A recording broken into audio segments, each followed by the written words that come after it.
From the Millersville University Weather Center, I'm meteorologist Kyle Elliott here with a short-term forecast and video discussion issued on Monday, June 10th. Well, the weather over the weekend was about as nice as you could possibly ask for in June here across southeastern PA, and the week is actually going to start off at an equally as gorgeous note. There's going to be a dip in the jet stream or upper level trough over the mid-Atlantic states. Now, in the wintertime, that usually means windy, cold, and possibly snowy conditions, but in June, well, that's a good thing because that spells low humidity, near to slightly below normal temperatures, and typically a lot of sunshine and not really much of a threat for any thunderstorms. In this case, will be no exception. So without further ado, let me start by talking about our daily climatology. I'm expecting a high of only 77 degrees this afternoon here at Millersville, and that'll still be rebounding nicely from this morning's low of 55. Both of these are several degrees below the average high and average low for June 10th. Today's normal high is 81, with the normal low standing at 58. Today's record high is 97, set in 2008, with a record low of 42, set in 1946.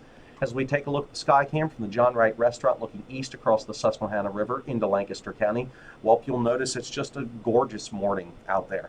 There's hardly any clouds in the sky. A few fair weather cumulus are around out there, but overall, it's a mostly sunny start to the day.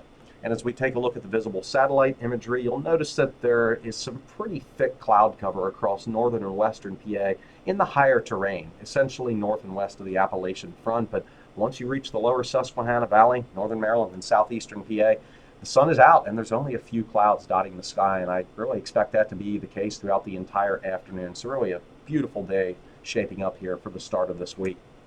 As we take a look at the European model for 8 p.m. this evening, well, you'll notice this large Canadian high-pressure system centered over the Great Lakes region.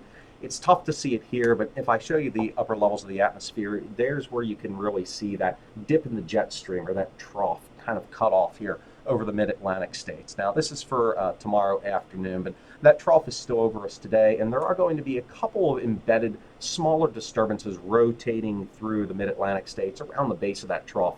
The first of these disturbances is going to be moving through the Delmarva region later tonight into tomorrow morning, so don't be surprised if there's a few light showers that reach the Mason-Dixon line later this evening through the overnight hours, but I really don't expect any activity north of the Mason-Dixon line, and even here in northern Maryland and areas north of I-70, I really only expect a couple of brief showers at absolute worst. In fact, most areas should stay dry later tonight. Now, the second disturbance is going to dive through the region later tomorrow afternoon and evening, so there could be another shower or two in spots with that disturbance, but my goodness, it's really going to be starved for moisture. It's a weak disturbance to begin with, and humidity is very low.